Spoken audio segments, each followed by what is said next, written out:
Dios, hermanos. Padre, te damos muchas gracias por este tiempo que nos has permitido. Gracias, Padre, porque hemos podido compartir, mi Dios, estas cargas que tenemos los unos con los otros y las hemos puesto en tus pies, sabiendo que tú tienes el cuidado de nosotros y también que tú contestarás de acuerdo a tu voluntad perfecta en nuestras vidas.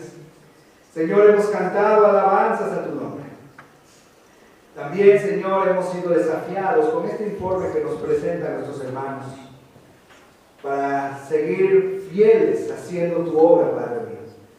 Pero mi Dios, ahora que vamos a abrir tu palabra, yo quiero suplicarte que ella toque nuestros corazones, que ella hable en nuestras vidas, Señor, y que hoy podamos aprender algo fundamental para nosotros, algo que mueva nuestra voluntad para que se empate a tu voluntad, Señor.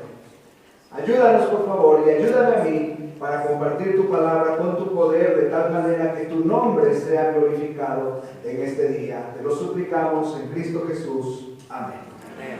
Pueden tomar su lugar, hermanos, por favor. Damos gracias a Dios por este tiempo de estudio de la palabra de nuestro Dios. Hemos estado ocupados, hermanos, ocupados en esto. Tenemos un desafío grande por delante. Hemos estado preparándonos estas semanas para la campaña evangelística que en unas semanas más, la última semana de este mes, estaremos llevando a cabo. Hemos orado a Dios, hermanos. Ha habido ya visitación de nuestro hermano José con otros hermanos. Ya todo aquí alrededor ya se han puesto invitaciones en las casas, se han entregado a personas, ¿verdad? Ya estamos trabajando en eso, ya se les entregaron la semana pasada a ustedes algunas invitaciones para compartirlas. Y también, hermanos, quiero decirles que en esta semana ya se comenzó a orar por los invitados, ¿verdad? La semana pasada, el domingo pasado, en los papelitos que nos entregaron para que oráramos por sus invitados, ya se levantó una lista de 169 personas, las cuales todas las semanas se ha estado orando por ellas por nombre, ¿verdad? Principalmente los martes y los jueves, cuando se reúne el grupo de oración para esta campaña, están orando por ellos, ¿verdad? En el grupo de oración también están los nombres de estos 169 personas, para que estén orando por ellos. Así que, hermanos, nosotros estamos orando, estamos haciendo nuestra parte. El deseo de nuestro corazón es que vengan esas 169 personas. ¿Te gustaría o no? Sería una bendición muy grande, sería una bendición, sería algo hermoso, algo extraordinario. Pero para que todo eso suceda, para que todo eso se lleve a cabo, bueno, tenemos que dar los pasos para que eso se logre. Y como les decía hace rato, lo más importante es depender del poder de Dios.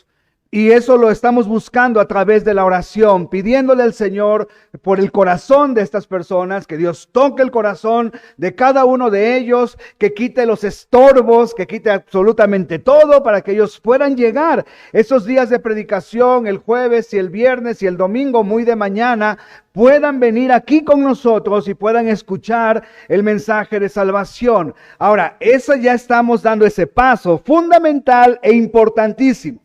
Pero también Dios trabaja a través de instrumentos, ¿no es verdad? ¿Y esos instrumentos quiénes son? Somos nosotros. Y dice Romanos 6 que debemos presentarnos como vivos de entre los muertos. Y nuestros miembros, o sea, nuestro cuerpo a Dios como instrumentos de justicia. Así que, hermanos, nosotros somos ese instrumento de justicia en las manos de nuestro Dios.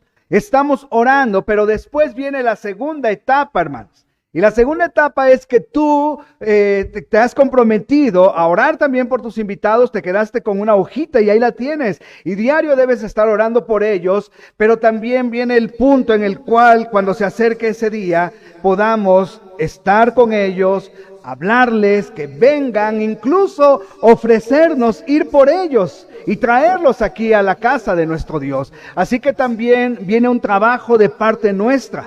¿verdad? Aquellos invitados que tú tienes allí escritos en tus hojitas, entonces ahora, el día de la campaña, no tan solo es hablarle para invitarle, es decirle, yo puedo ir por ti. Yo puedo pasar por ti y venimos juntos a la iglesia.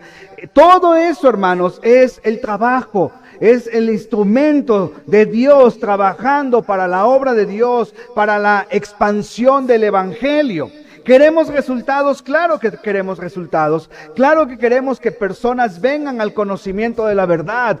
Claro que queremos que muchos se entreguen a Cristo. Esa es la voluntad de Dios, ¿no es cierto? Que conozcan al Hijo, que se entreguen al Hijo, que sus vidas sean transformadas por el poder de nuestro Señor Jesucristo. Pero Dios lo va a hacer a través de la iglesia, a través de instrumentos útiles, de instrumentos de justicia, para que lleven el mensaje a los demás. Ahora, todos queremos que haya muchas personas entregadas a Cristo, que todos vengan. ¿Todos responderán al llamado? ¿Todos responderán al llamado de salvación? Domingos atrás estudiamos acerca de encuentros que transforman. Hemos visto el Evangelio de Juan, cómo Jesús tuvo encuentros con personas que fueron transformadas por el poder de Dios. Hemos visto a Nicodemo, cómo el Señor le dijo, ¿te es necesario nacer de nuevo, Nicodemo? Y luego le dijo a la mujer samaritana, ¿verdad? Del agua viva, la cual él mismo era. Y vemos la transformación de la mujer samaritana, vemos la transformación de Nicodemo también. Después estudiamos acerca de ese oficial, o de ese noble, que tenía a su hijo enfermo, ese oficial, y le dice el Señor, no, con que tan solo tú menciones la palabra, él será sano. ¿Recuerdas? Y el Señor dice, no he hallado tanta fe en este lugar como la de este hombre. Y entonces fue recompensada por su fe. Y así podemos ver en el Evangelio de San Juan cómo el Señor está impactando personas. Han tenido encuentros con personas y esos encuentros han sido hermosos y de una transformación para vida eterna. Pero hermanos, no todo es así. No siempre es así. Y quiero compartirles hoy una historia muy importante que también traerá aliento al corazón, pero desafío para nosotros. Vayan a su Biblia en Juan capítulo 5, por favor. San Juan capítulo 5.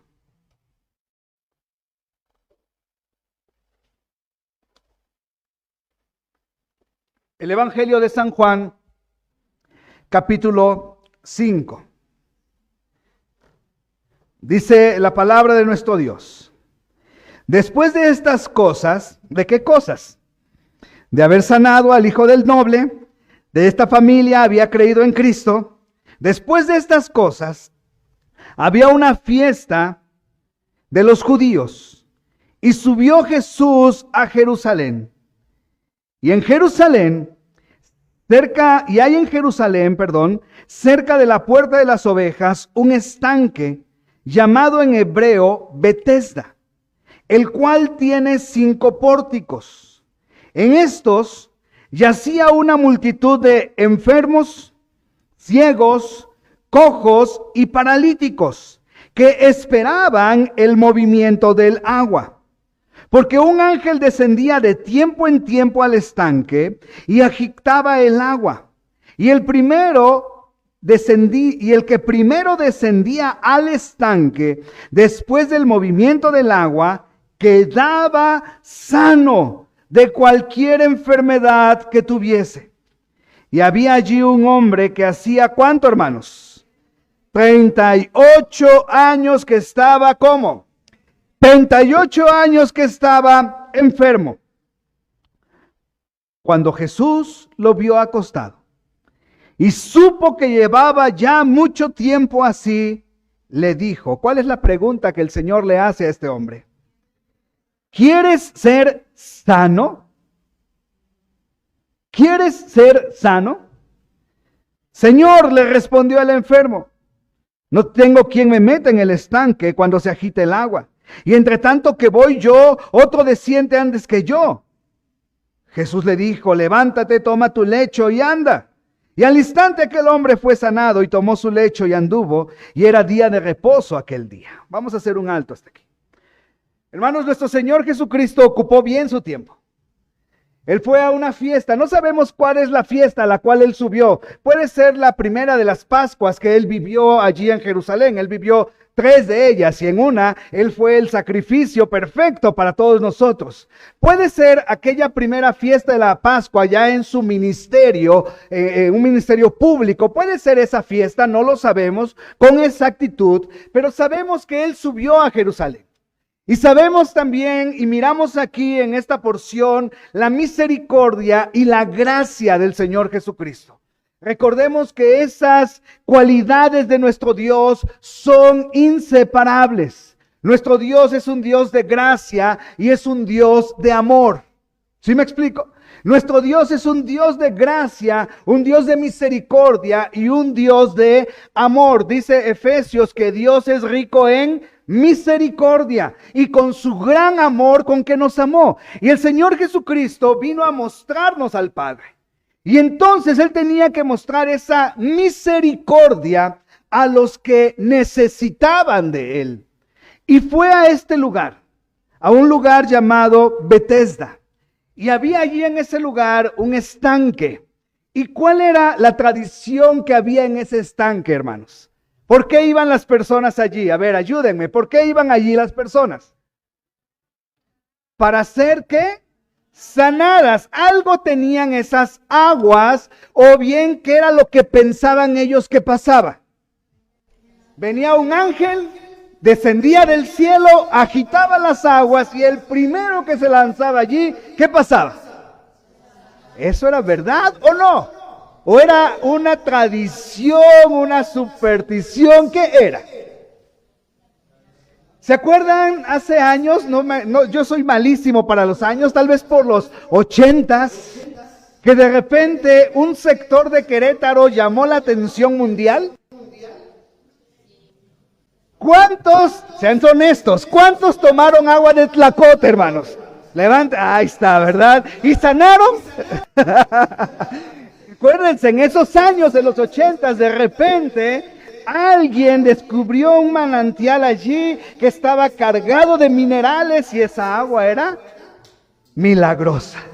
Y empezó a hacer un boom el agua de Tlacote, ¿no? Y todos iban y la tomaban y bueno, el único que sanó fue el dueño de eso, ¿verdad? Sanó sus finanzas por lo menos, ¿verdad? Entonces, hermanos, era esa superstición, ¿verdad? Y muchos iban allá y estuvieron y fue noticia mundial, ¿verdad? El mundo vio que en Querétaro había las famosas aguas de Tlacote.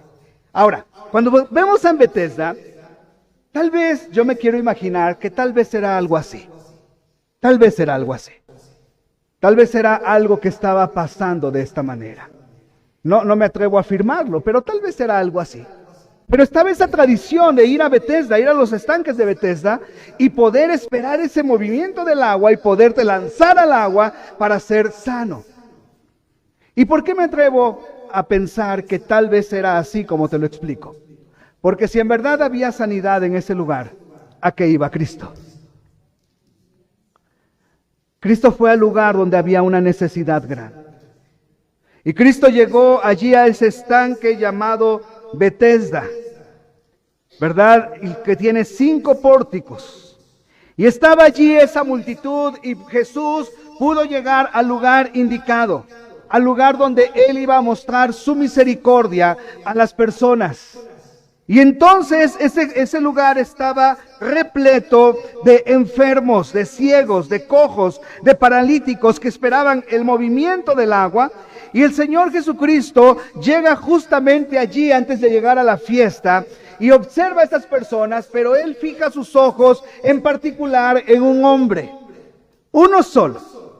Uno solo, el Señor se fijó en uno solo de esa multitud. Y no tan solo se fijó en él, sino también fue a hablar con él. Se acercó con él. El Señor sabía cuántos años tenía de enfermo. ¿Cuántos eran, hermanos? ¿Cuántos años? 38 años. Imagínate nada más. Imagínate vivir 38 años con una enfermedad. Ha de ser algo desgastante, ¿no es cierto? Ha de ser algo que te consume, porque las enfermedades consumen. Imagínate a este hombre, 38 años enfermo y 38 años yendo a Betesda para esperar el movimiento del agua y lanzarse allí. Y Jesús mira a este hombre, fija sus ojos en este hombre y se acerca a este hombre. ¿Y cuál es la pregunta que le hace Jesús a este hombre en el estanque de Betesda? ¿Cuál es? ¿Quieres ser sano? ¿Quieres ser sano? Yo creo que esa pregunta es una pregunta muy lógica. Es una pregunta que tú dices, bueno, Señor, ¿por qué le preguntas algo a alguien que se supone que por lógica quiere ser sano? Quiere ser sano. ¿Por qué se lo preguntas? ¿Cuál es la razón de ser de esa pregunta? La razón de ser es que el hombre tiene que estar consciente de la bendición de Dios. Y el Señor le dice a este hombre, ¿quieres ser sano? Ahora, si tú fueras ese hombre con una enfermedad de 38 años y estás ahí y miras que un hombre se acerca a ti y te dice, ¿quieres ser sano? ¿Cuál hubiera sido tu respuesta? ¿Qué era lo primero que iban a salir de tus labios? ¿Qué? Sí, quiero ser sano, claro, pues por eso estoy aquí. Sí, quiero ser sano. Pero ¿cuál fue la respuesta de este hombre? ¿Cuál fue, hermanos?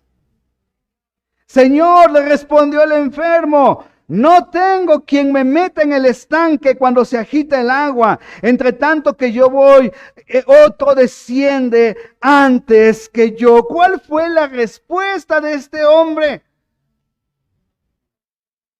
Señor, no tengo quien me meta al estanque. No tengo quien me aviente al estanque. Otro es más rápido que yo, otro desciende primero que yo, y yo no tengo quien me meta en este estanque. ¿Eso le preguntó Cristo? Cristo no le dijo, ¿por qué estás solito y no hay nadie que te ayude para que cuando agiten te avienten y te seas sano? Eso no fue la pregunta. La pregunta fue, ¿quieres ser sano?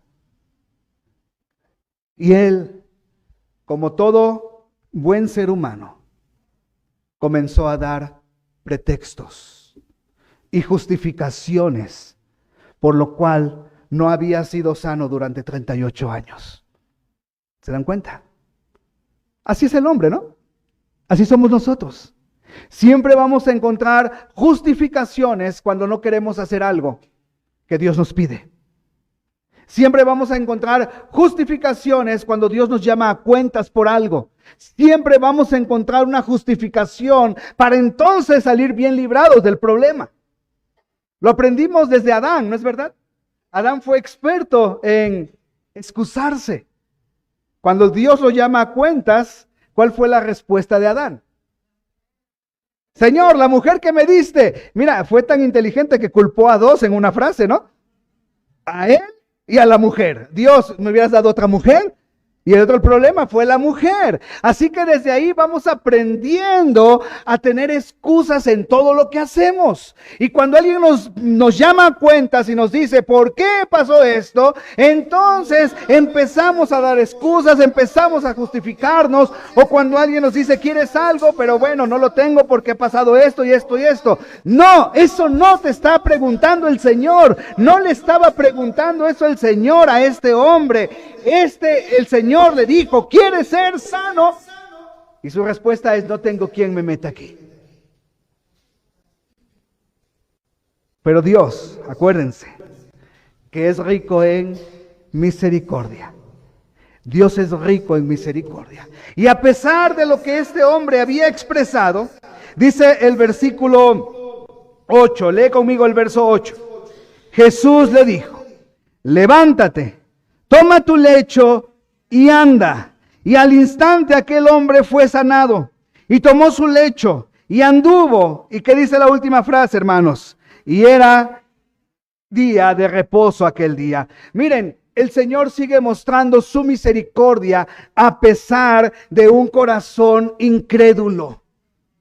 ¿Sí? Dios sigue mostrando su misericordia a pesar de un corazón incrédulo.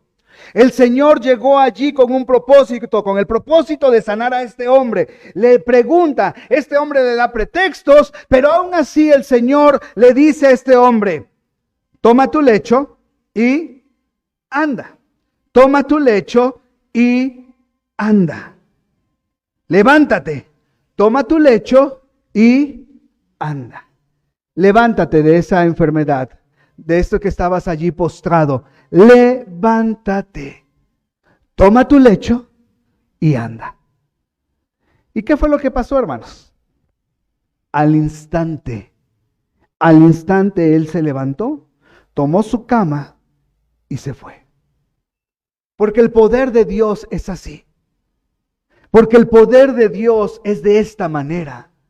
Dios, cuando trae sanidad a las personas, trae una sanidad completa. Trae una sanidad entera a su alma, a su cuerpo. Dios puede sanar, ¿sí o no? Sí, Dios sigue sanando hoy día, ¿sí o no? Sí, sigue sanando, ya no como lo hizo en los primeros años del cristianismo. Ya no hay hombres sanadores como los había antes, sobre todo los discípulos, que ellos llegaban con las personas, tocaban a las personas y las personas eran sanas. O incluso el mismo apóstol Pablo, que tan solo con su sombra en las ropas de los enfermos sanaban. Imagínate qué impacto era esto. Ahora, eso fue un tiempo en el cual Dios permitió que hubieran dones milagrosos que sustentaban la validez del evangelio del Señor. Hoy día, hermanos, hoy día ya no necesitamos esa clase de dones milagrosos para autenticar la validez del evangelio de Cristo. Ya no la necesitamos. ¿Por qué? Ya no necesitamos que alguien se levante y brinque después de que estaba postrado para que los demás crean. Ya no lo necesitamos. ¿Por qué causa creen que no? ¿O por qué causa creo yo que ya no lo necesitamos? ¿Por qué? Porque ahora tenemos algo más importante que mostrarle a las personas. Y el apóstol Pablo les decía a los corintios, ustedes son cartas de Cristo, escritas por Dios y leídas por todos los hombres. Así que el mayor milagro que Dios opera hoy día es la transformación de nuestras vidas. Y eso es lo que la gente quiere ver. Y eso es lo que la gente quiere palpar. Mirarte cómo eras antes de tener a Cristo y cómo eres ahora. Cómo Dios te ha transformado, cómo Dios te ha rescatado de esa vana manera de vivir. Cómo Dios te ha dado una vida diferente. Y ese es el impacto que Dios usa ahora para atraer a las personas que no quieren creer en Él. El impacto de tu testimonio.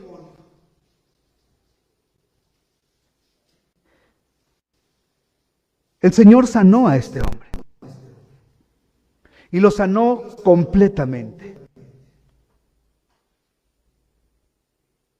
En los 80s hubo un teleevangelista en los Estados Unidos muy famoso. Y en sus transmisiones y en sus congresos, que llenaba con multitudes en los lugares en donde él se presentaba, hacía muchas cosas y decía que era un gran sanador. Y de repente él empezaba a hablar de las enfermedades de las personas y se dirigía a la persona con la enfermedad y todos quedaban asombrados por el poder de este hombre. Años más tarde se descubrió que tanto un grupo de trabajo de él como su esposa se mezclaban entre la gente y hablaban con ellos para preguntarles cómo estaban y qué tenían. Y después se lo transmitían vía radio para que él fuera mencionándolos durante el culto. Imagínate el charlatán que era. Y así hoy día, hermanos. Hoy día muchos están lucrando con la fe, haciendo cosas como estas. Dios tiene poder para sanar. Dios tiene poder para sanar a las personas. Nuestra iglesia ha sido testigo de cuánto Dios ha sanado a hermanos en Cristo en nuestra congregación. ¿Pero por qué? Porque la iglesia se unió para orar por el enfermo. Para orar por el enfermo. Dios tiene poder para sanar. Así que el Señor en su misericordia y cumpliendo por el objetivo por el cual llegó allí, le dice a este hombre: levántate, toma tu lecho y anda. Y al instante aquel hombre fue sanado y tomó su lecho y anduvo. Y era día de reposo aquel día. ¿Te acuerdas del día de reposo? Un día en el cual Dios estableció ese día de reposo. Dice la Biblia en Génesis que en 6 días Dios hizo absolutamente todo. Dios hizo el universo.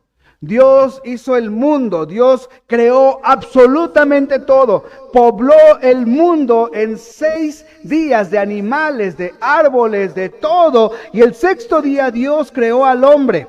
Y quiero decirte algo, días literales de 24 horas. Porque si no creemos eso, entonces creemos en el evolucionismo. ¿Sí? Fueron días literales de 24 horas. Y aquí no podemos aplicar ese versículo que dice, porque para Dios es un día como 1000 años y 1000 años como un día. ¿Cuál es la explicación de ese versículo? La explicación de ese versículo es que Dios es eterno y no está sujeto al tiempo y al espacio como tú y yo. Pero cuando Dios hizo el universo, ocupó 6 días literales de 24 horas para crear absolutamente todo lo que hay. Ese es el creacionismo, que creemos en un creador todopoderoso. Y después de que creó absolutamente todo y creó al hombre, dice la Biblia que él descansó. ¿Descansó porque estaba muy cansado de todo lo que hizo? Descansó para poder mirar toda la obra que él había hecho. Y él estableció un día para que el hombre descansara, pero no para que el hombre estuviera tirado en su cama rascándose el ombligo sin hacer nada. Estableció un día de reposo. ¿Para qué? Para contemplar a Dios, para agradecerle a Dios por las bendiciones que había recibido, para estar con el Señor ese día en comunión principalmente. Para eso estableció el Señor el día de reposo. Pero cuando llegamos a los tiempos del Señor Jesucristo, los fariseos, expertos en llevar la religión al extremo, ellos ya habían causado un gran problema en estos mandamientos. Y habían ya establecido los fariseos por lo menos 39 reglas de lo que no debes hacer en el día de reposo. Y entre ellas, no podías cargar nada que pesara más de 3 kilos en el día de reposo porque ya era trabajo. Eran de esas reglas. Tenían contados hasta los pasos que podían dar. Imagínate si no eran legalistas estos hombres. Así que eran ya más o menos 39 reglas de esto. Y entre ellas, no cargar nada pesado. Pero el Señor, ¿qué le dice a este hombre? Toma tu lecho y anda. Pero fue en día de reposo. Eso estaba penadísimo por los fariseos. Más adelante el Señor dice que Él es el Señor del día del reposo. Y vamos a entender esto un poquito más adelante. Él le dice, toma tu lecho, levántate, toma tu lecho y anda. Y este hombre al instante se fue, no importando que era un día de reposo. Dice la Biblia, sigamos allí, hermanos. Versículo 10. Entonces los judíos le dijeron a aquel que había sido sanado, es día de reposo. No te es lícito llevar tu lecho. No te es lícito llevar tu lecho, es día de reposo. Pero acuérdate que nuestro amigo aquí en cuestión era bueno para las excusas. ¿Qué dice el versículo, el siguiente, el 11? ¿Qué dice? Y él les respondió, el que me sanó, él mismo me dijo, toma tu lecho y anda. Entonces le preguntaron, ¿quién es el que te dijo, toma tu lecho y anda?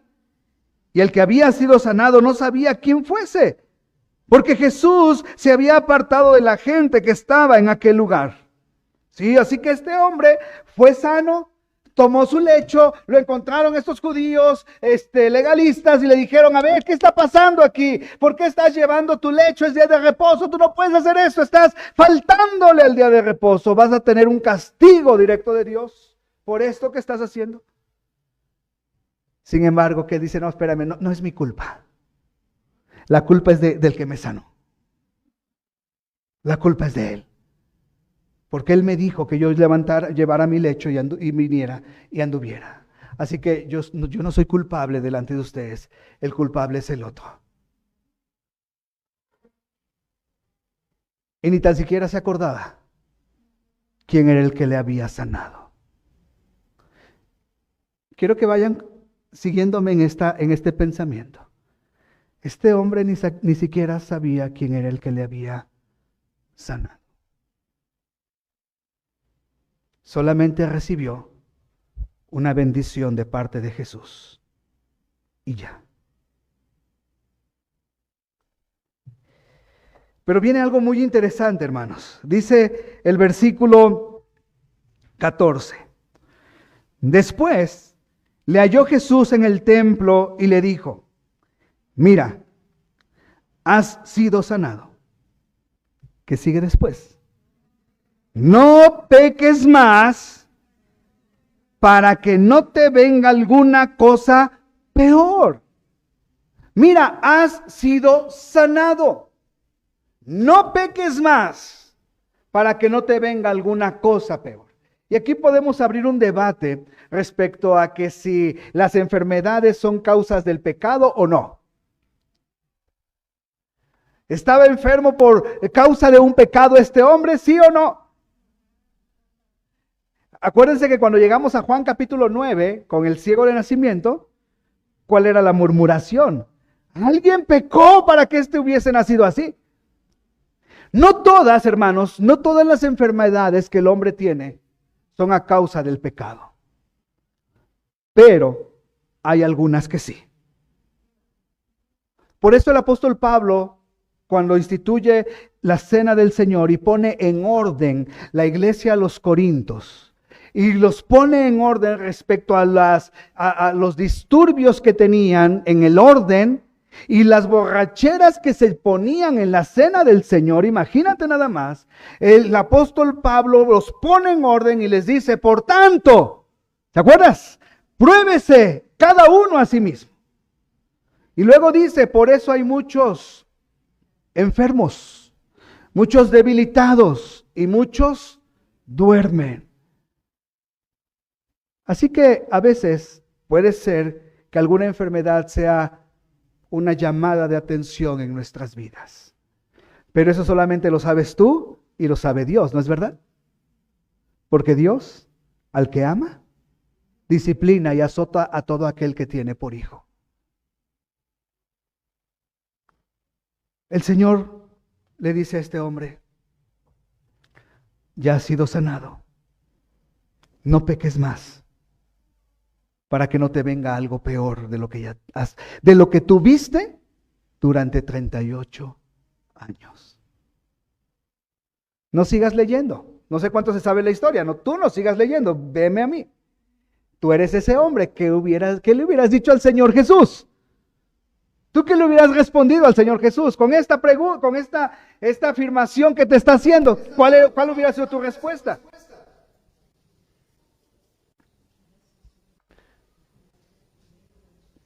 Ya no peques, para que no te venga algo peor. ¿Cuál hubiera sido tu respuesta? ¿Cuál hubiera sido tu respuesta? ¿A quién tenías ahí enfrente?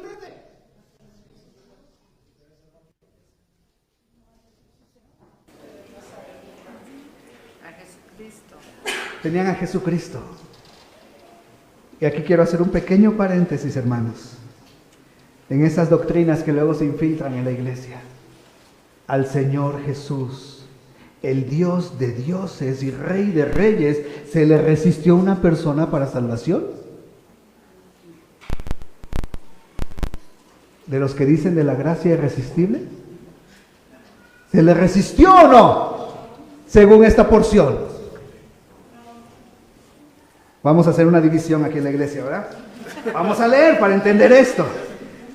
Mira, has sido sanado, no peques más, para que no te venga alguna cosa peor. Versículo 15. El hombre se fue. ¿Y qué hizo? Y dio aviso a los judíos que Jesús era el que le había sanado. ¿Te das cuenta? Tuvo la oportunidad ahí cerca de él. Él pudo haber caído rendido a los pies de Cristo en ese momento. Recuerda, hermano, en el capítulo 9, el ciego de nacimiento, cuando le dicen los fariseos que lo llaman a cuenta, le dicen, ¿quién es ese hombre? Y este ciego le dice, pues para mí es un profeta. Para mí es alguien que ha sido enviado de Dios. Y todos dicen, ¿cómo crees? Nadie ha hecho esto. Y este hombre se defendía, ¿verdad? Y le decía, es que ninguno que no está Dios con él hace estas cosas. Y estaba ahí ese debate, ¿verdad? Y lo corren de ahí de la membresía de la sinagoga a este hombre de Juan 9, este hombre ciego. Y cuando se le encuentra a Jesús, porque Jesús se lo vuelve a encontrar. Y Jesús le hace una pregunta. ¿Crees en el Hijo de Dios? ¿Crees en el Mesías? ¿Y cuál fue la respuesta? ¿Quién es, Señor, para que yo le adore? Y Jesús le dice, yo soy el que habla contigo. Y en ese mismo momento este hombre cae a los pies de Cristo, le acepta como Salvador y tiene una vida transformada. Y en verdad él experimenta la luz de la vida en los dos sentidos, tanto en el físico como en el espiritual. Pero ¿qué pasa con este hombre de Bethesda? Cuando el Señor le dice, no peques más, para que no te venga algo peor. Él no dice, Señor, pero ¿cómo lo puedo hacer? ¿Qué debo hacer para ya no pecar más? ¿Qué debo hacer para no vivir una vida como la que llevaba antes? Él reservó sus palabras. Y en lugar de hacer una declaración así, que lo hubiera puesto en la misma presencia del Salvador y hubiera rendido su vida a Cristo en ese momento y su nombre hubiera sido inscrito en los cielos, lo que hace es correr con los fariseos y decirle, ya sé quién me sanó. El hombre que me obligó a cargar mi lecho en el día de reposo es Jesús. Este hombre no tuvo una salvación de su alma. Este hombre no fue salvo por el Señor Jesucristo, porque nunca lo reconoció como su Salvador personal. Queridos hermanos, tenemos una lista de 169 personas orando por ellos. Tal vez tú traigas más invitados, que tal vez no están escritos en esas listitas de oración. Quiero decirte que tristemente algunos se resistirán a la voz del Señor. Algunos no querrán escuchar a Cristo en su palabra. Algunos seguirán cargando sus pretextos, pero no se acercarán al Señor Jesús para que el Señor los salve y los perdone. Qué triste es esto, pero es una realidad. Así que, ¿qué debemos hacer nosotros? ¿Qué debemos hacer como iglesia si algo así puede pasar? ¿Qué debemos hacer? ¿Orar? ¿Testificar? ¿Qué debemos hacer? Dice, sigamos en la lectura, hermanos, versículo 16. Y por esta causa los judíos perseguían a Jesús y procuraban matarle porque hacía estas cosas en el día de reposo. De hecho, Jesús hizo muchas cosas en el día de reposo, Hasta les dio de comer a sus discípulos arrancando espigas. Y eso era penadísimo para los fariseos. Pero Jesús les mostró quién tiene la autoridad allí. Dice, porque así estas cosas en el día de reposo, y esta debe ser nuestra actitud, versículo 17. Jesús les respondió, mi Padre, hasta ahora ¿qué? Trabaja y yo trabajo. Por esto los judíos aún más procuraban matarle, porque no solo quebrantaba el día de reposo, sino que también decía que Dios era su propio Padre, haciéndose igual a Dios. Quiero que nos detengamos en la respuesta. Mi Padre hasta ahora trabaja y yo trabajo.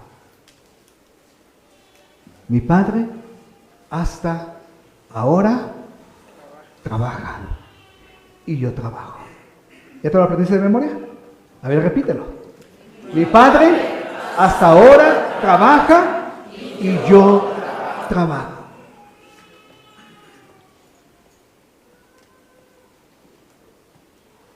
Desde que el hombre pecó, en Génesis capítulo 3,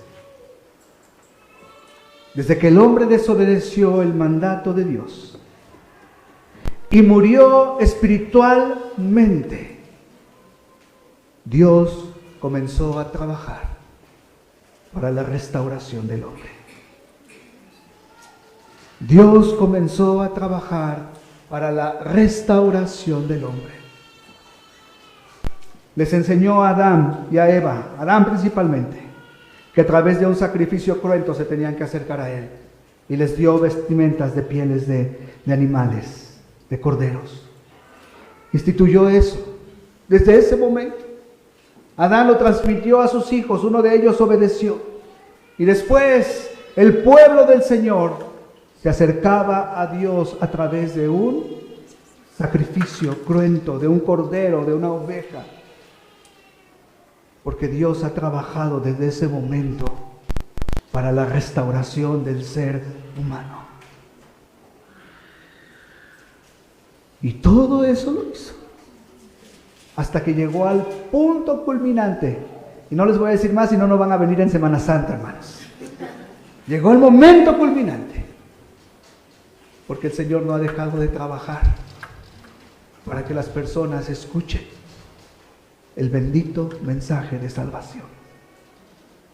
Y Jesús les dice, mi Padre trabaja, y como Él trabaja, yo también trabajo.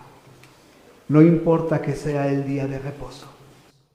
Ese hombre necesitaba la misericordia de Dios. Tristemente la rechazó, pero necesitaba la misericordia de Dios. Hermanos, las personas a nuestro alrededor necesitan la misericordia de Dios. Las personas a nuestro alrededor necesitan escuchar el mensaje de salvación.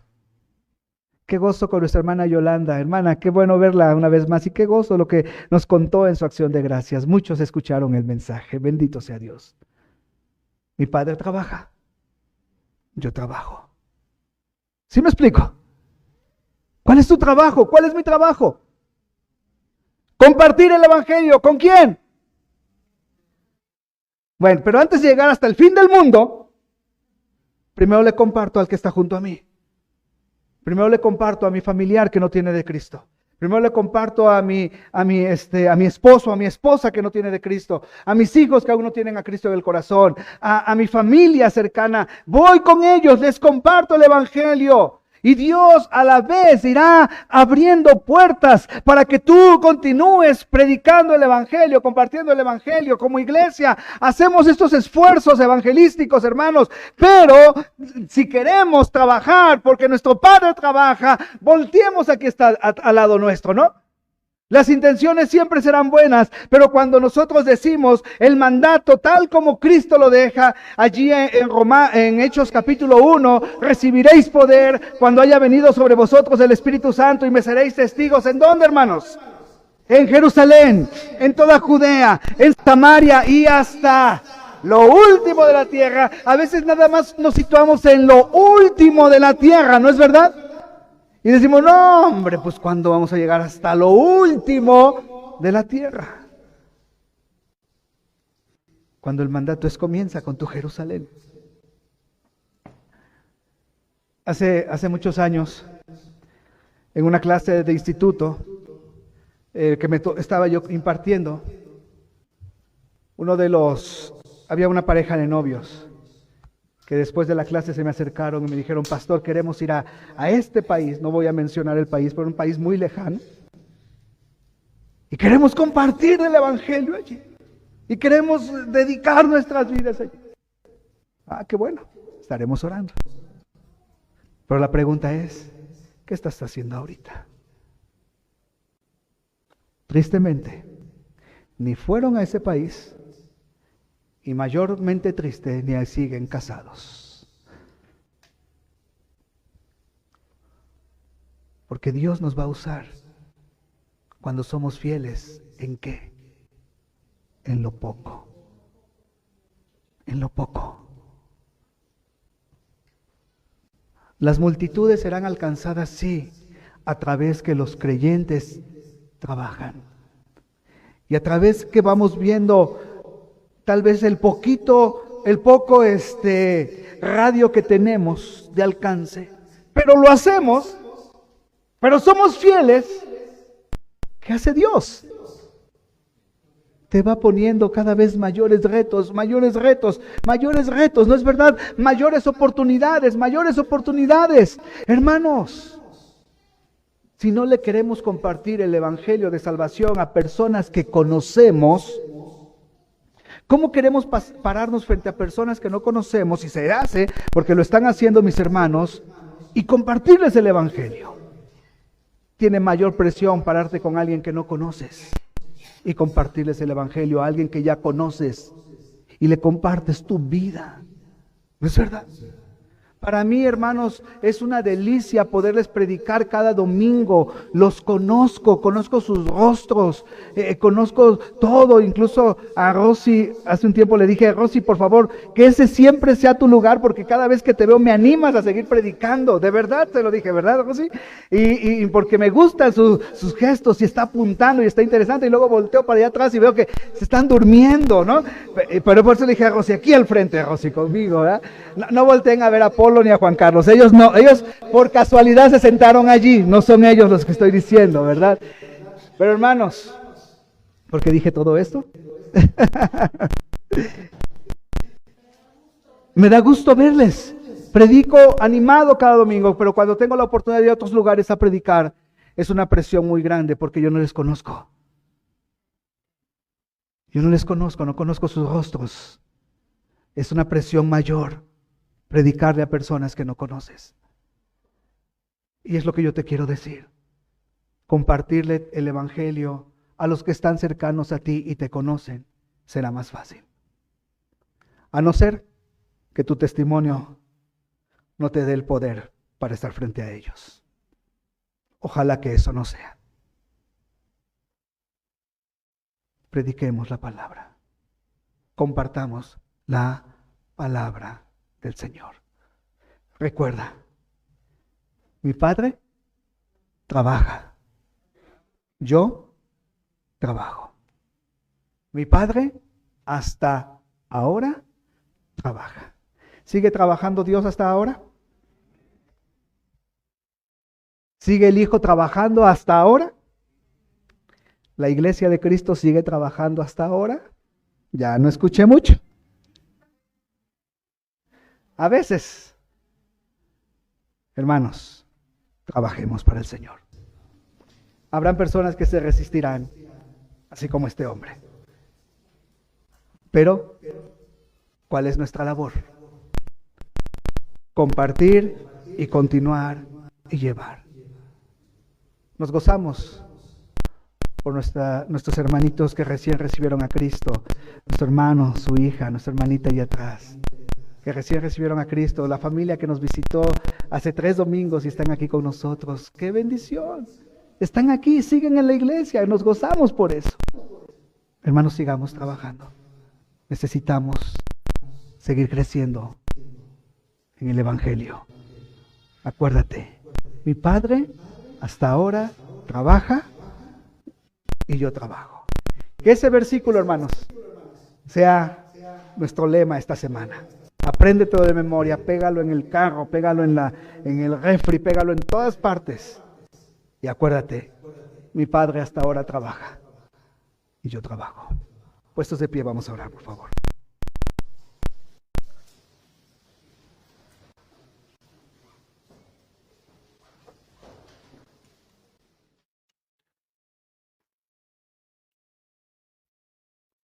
Bendito Dios y Padre Santo, te doy a ti la honra y la gloria.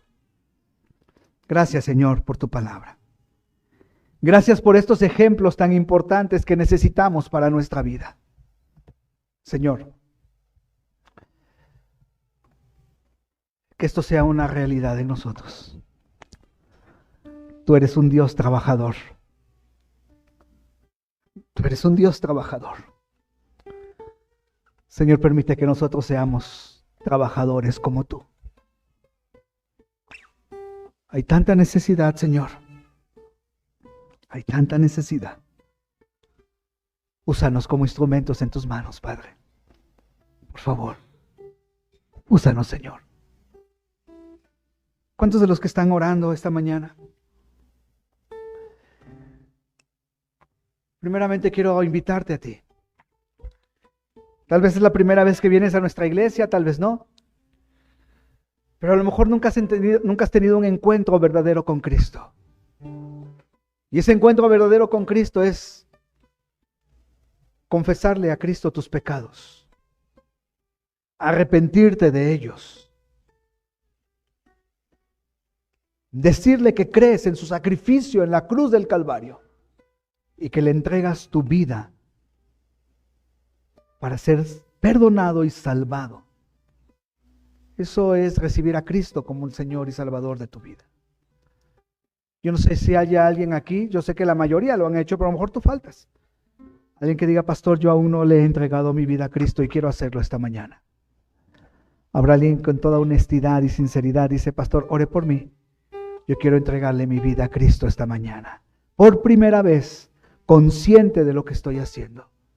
¿Habrá alguien? Levante su mano, déjeme orar por usted. Si no es así, ¿cuántos de los que estamos aquí esta mañana vamos a hacer un compromiso con Dios y vamos a armarnos de este versículo? Mi Padre hasta ahora trabaja y yo trabajo. ¿Cuánto le va a decir, Señor, perdóname? Porque en ocasiones no he trabajado. Padre, quiero hacer un compromiso contigo, porque quiero trabajar por ti. Quiero trabajar para ti. Quiero ser un instrumento en tus manos. ¿Habrá alguien que quiera hacer un compromiso así con el Señor? Levante su mano, vamos a orar juntos. Gracias a Dios, gracias a Dios, gracias a Dios, gracias a Dios, gracias a Dios. Bendito sea el Señor. Pueden bajar su mano, hermanos. ¿Habrá alguien más? Gracias a Dios, gracias a Dios. Señor, tú has visto las manos de tus hijos. Y no tan solo las manos como yo, sino tú has visto algo más importante en sus corazones. Yo te pido que nos ayudes y seamos trabajadores, fieles a ti. Te lo suplico, Señor, en el nombre poderoso de tu Hijo, Cristo Jesús, Señor nuestro. Amén.